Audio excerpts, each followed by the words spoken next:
نحمده ونصلي ونسلم على رسوله الكريم اما بعد فاعوذ بالله من الشیطان الرجیم بسم اللہ الرحمن الرحیم وامتازوا اليوم ایھا المجرمون صدق اللہ العظیم مولاي صلی وسلم دائما ابدا علی حبیبک خیر الخلق کلہم۔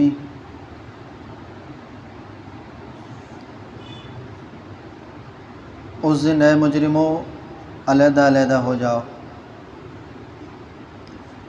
یہ سورہ یاسین کی آیت نمبر 59 ہے، جس کی تلاوت اور ترجمہ آپ نے سماعت فرمایا۔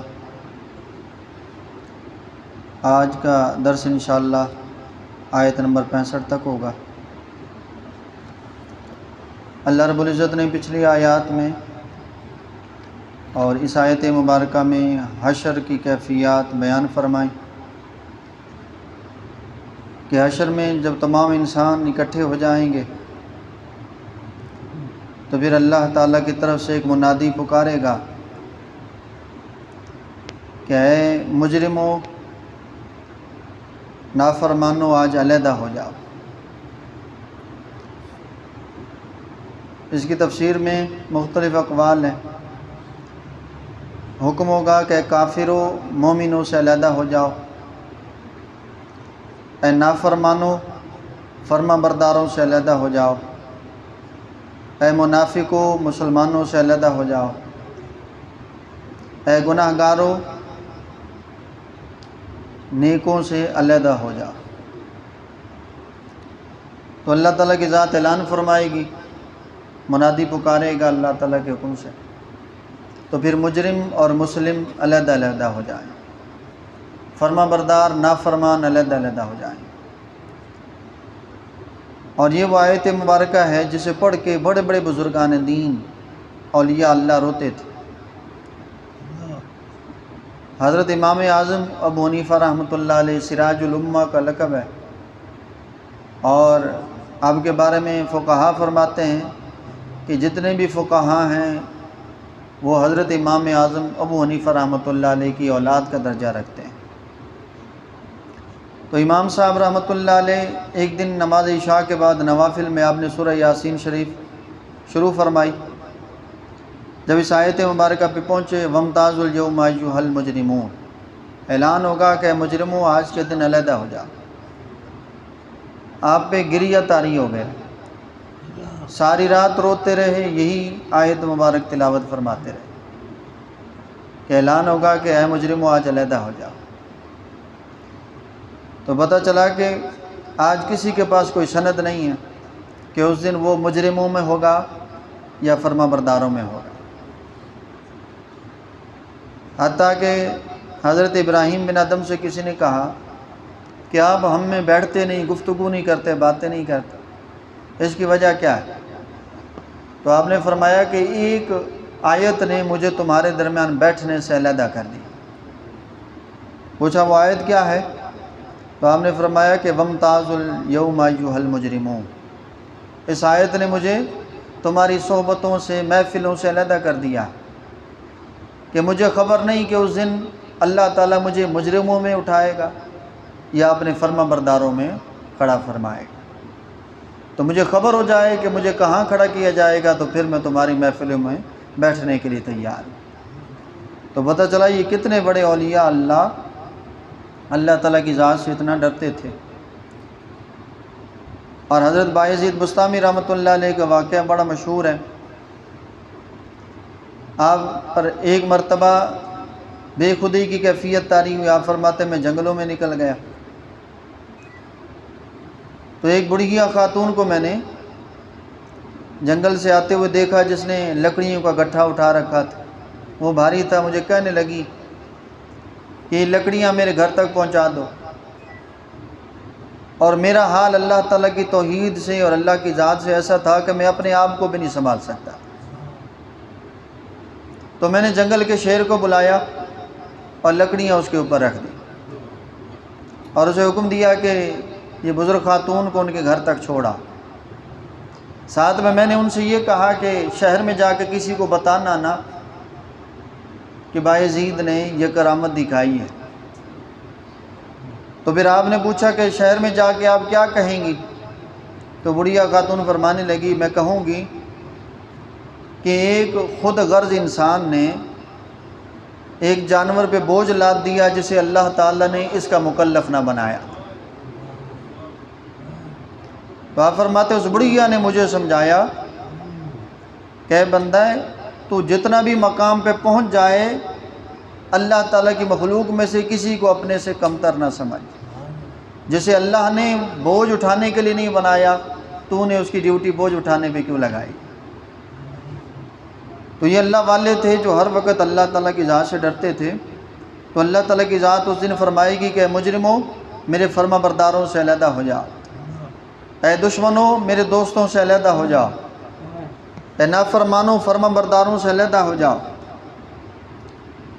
الم اعہد الیکم یا بنی آدم اللہ تعبدوا الشیطان، کیا میں نے تم سے عہد نہ لیا تھا اے اولاد آدم کہ شیطان کی عبادت نہ کرنا؟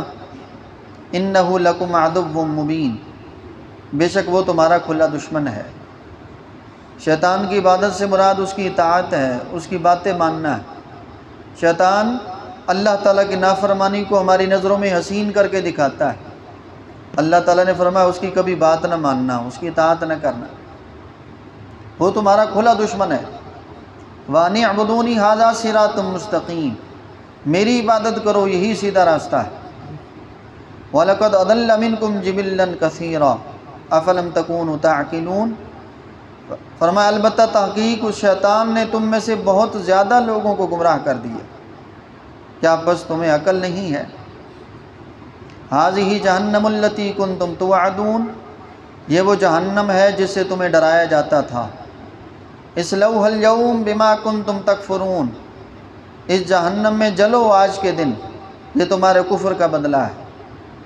اليوم نختم على افواہہم، اس دن ہم مہریں لگا دیں گے ان کے منہ کے اوپر۔ وتکلمنا ایدیہم، اور ہم سے باتیں کریں گے ان کے ہاتھ۔ وتشہد ارجلہم، اور گواہی دیں گے ان کے پاؤں۔ بما کانوا یکسبون، کہ وہ کیا کسب کر کے آئے، کیا عمل کر کے آئے۔ تو جب اللہ تعالیٰ کے نافرمانوں کو جہنم کی طرف لے جایا جائے گا تو وہ دیکھیں گے تو اللہ تعالیٰ فرمائے گا یہ وہ جہنم ہے جسے تمہیں دنیا کی زندگی میں ڈرایا جاتا تھا، اور اس جہنم میں اب جلو، یہ تمہارے کفر کا بدلہ ہے۔ پتہ چلا کہ جہنم کو دیکھ کے اسے ماننا یہ ایمان نہیں ہے، بلکہ اللہ کے رسول کی زبان پہ یقین کرنا یہ ایمان ہے۔ کہ دیکھ کے تو اس وقت کفار بھی کہیں گے پروردگار تیرا عذاب برحق ہے، جہنم برحق ہے، لیکن اس وقت ماننا کسی کام کا نہیں ہوگا، اس وقت ایمان قابل قبول نہیں ہوگا۔ اللہ تعالیٰ کی باتیں اللہ کے رسول کی زبانی مبارک پر جس نے حق سمجھتے ہوئے مانی وہی صاحب ایمان ہے۔ اور آخری آیت میں فرمایا گیا کہ جب اللہ تعالیٰ کے نافرمانوں کو لایا جائے گا تو ان کے بڑے بڑے دفتر ہوں گے گناہوں کے۔ اللہ تعالیٰ کی ذات پوچھے گی کہ یہ گناہ تم نے کی ہیں؟ وہ مکر جائیں گے، کفار انکار کریں گے، کہیں گے پروردگار ہم نے یہ گناہ نہیں کی۔ اللہ تعالیٰ کی ذات کرامن کاتبین کو بلائے گی، کرامن کاتبین فرشتے کہیں گے پروردگار اس نے فلاں جگہ فلاں وقت میں فلاں گناہ کیا ہے۔ بندہ پھر بھی انکار کہے گا پروردگار، کہے گا رب العالمین یہ فرشتے مجھ پہ الزام لگا رہے ہیں، میں نے گناہ نہیں کیا۔ اللہ تعالیٰ کی ذات فرمائے گی اس کے علاوہ بھی میرے پاس گواہ ہے، اور وہ ایسے گواہ ہیں کہ جس کا تم بھی انکار نہیں کر سکو گے۔ تو پھر اللہ تعالیٰ کی ذات ان کے منہ پہ مہریں لگا دے گی، زبانیں گنگ ہو جائیں گی، بولنے کی صلاحیت ختم ہو جائے گی۔ پھر اللہ تعالیٰ کی ذات فرمائے گی کہ اے ان کے اعضاء بتاؤ انہوں نے یہ گناہ کیا تھا یا نہیں۔ پھر ہاتھ بھی بولیں گے، پاؤں ٹانگیں گفتگو کریں گی، آنکھیں بتائیں گی کہ اس نے مجھ سے فلاں گناہ دیکھا تھا، کان بتائیں گے اس نے فلاں گناہ سنا تھا، ہاتھ بتائیں گے ہم سے یہ گناہ کیا تھا۔ ٹانگیں اور پاؤں بتائیں گے کہ یہ گناہ کے راستے پہ چل کے گیا تھا، تو پھر اس وقت انکار کا اس کے پاس کوئی چارہ نہیں ہوگا، انکار نہیں کر سکے گا، اور اللہ تعالیٰ کی ذات بابرکات یہ عارضی مہر لگائے گا۔ پھر اس کے بعد ان کی زبان سے مہر ہٹا لی جائے گی، پھر ان کے پاس بچنے کا کوئی راستہ نہیں ہوگا، اور اللہ تعالیٰ کی ذات بابرکات پھر انہیں جہنم میں ڈالے گی۔ یہ اللہ کے نافرمان ہوں گے یا کفار ہوں گے، لیکن مومنین کے لیے اللہ تعالیٰ نے ایک ایسا طریقہ اختیار فرمایا کہ مومنین کے گناہوں کا جب ذکر ہوگا تو اللہ تعالیٰ کی ذات فرمائے گی کہ مخلوقات کے سامنے حجاب کر دو، پردہ بنا دو، یا اللہ کی ذات جانے گی یا وہ مومن بندہ جانے گا۔ اللہ تعالیٰ فرمائے گا کہ تو نے فلاں گناہ کیا، رب العالمین جی کیا تھا، فلاں گناہ بھی کیا، جی میرے پروردگار مجھ سے ہو گیا۔ اللہ تعالیٰ فرمائے گا کہ میں نے وہ تیرے گناہ معاف فرما دی، اور فکر نہ کر، تیرے ان گناہوں کی کسی اور کو بھی خبر نہیں ہے، یا میں جانتا ہوں یا تو جانتا ہے۔ اور پھر اللہ تعالیٰ مومن کے نیکیوں کا دفتر کھولے گا تو پوچھے گا کہ مخلوق کو بتاؤں یا نہ بتاؤں؟ مومن کہے گا پروردگار میں چاہتا ہوں میری نیکیوں کا چرچا ہو۔ پھر اللہ تعالیٰ ساری مخلوق کے سامنے مومن کی نیکیاں ظاہر فرمائے۔ وہ جس نے نیکیاں اللہ کی رضا کے لیے کی ہوں گی، دنیا میں دکھلاوا نہ کیا ہوگا، حتیٰ کہ ریا والے لوگ آئیں گے تو ان کی ساری نیکیاں ضائع ہو جائیں گی۔ اللہ تعالیٰ فرمائے گا کہ دنیا میں دکھانے کے لیے تم نے نماز پڑھی تو دنیا میں لوگوں نے دیکھ لیا، دنیا میں لوگوں کو دکھانے کے لیے روزہ رکھا، لوگوں نے تمہیں روزہ دار کہہ دیا، لوگوں کو دکھانے کے لیے مال خرچ کیا، لوگوں نے تمہیں سخی کہہ لیا، فقد قریا، وہ دنیا میں ہو چکا ہے، کہاں گیا ہے، آخرت میں اس کا کوئی حصہ نہیں ہے۔ تو وہی نیکی عند اللہ قابل قبول ہوگی، اللہ تعالیٰ کی بارگاہ میں درجہ قبولیت پہ فائز ہوگی، جو خالصتاً اللہ تعالیٰ کی ذات کے لیے کی جائے۔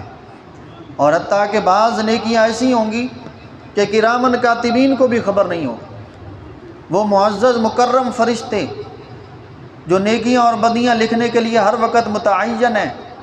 کچھ نیکیاں انسان کی ایسی ہیں یا بندہ جانتا ہے یا اس کا رب جانتا ہے۔ اور نبی پاک صلی اللہ علیہ وسلم نے فرمایا ایک بندے کو لایا جائے گا، اس کے گناہ ہی گناہ ہوں گے، تو اللہ تعالیٰ کی ذات فرمائے گی کہ اس کی ایک نیکی میرے پاس محفوظ ہے۔ فرشتے پوچھیں گے پروردگار وہ کیا نیکی ہے؟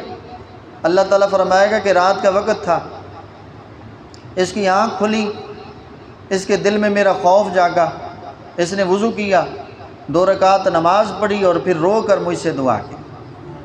اس کی وہ آنکھ کا جو آنسو ہے، وہ قطرہ ہے، وہ میرے پاس نیکی کی صورت میں محفوظ ہے، اور میں نے اس آنسو کے بدلے میں اس کے گناہ معاف فرما دی۔ تو یہ وہ نیکی ہے جو اللہ تعالیٰ کے ہاں محفوظ ہوگی، جس کی کسی اور کو خبر نہیں ہوگی۔ تو پتہ چلا وہ نیکیاں جو اللہ تعالیٰ کے لیے کی جائیں، اللہ تعالیٰ کے ہاں وہ محفوظ ہوتی ہیں اور وہ درجہ قبولیت پہ فائز ہوتی ہیں۔ اس لیے ایمان میں اصل چیز اخلاص ہے، اور اصل چیز للہیت ہے، جس کی برکت سے اللہ تعالیٰ اعمال کو قبول فرماتا ہے۔ دعا ہے کہ اللہ تعالیٰ ہم نے جو کچھ سنا اس پر عمل کی بھی توفیق عطا فرمائے، اور ہمارے جمیع اعمال میں اخلاص عطا فرمائے۔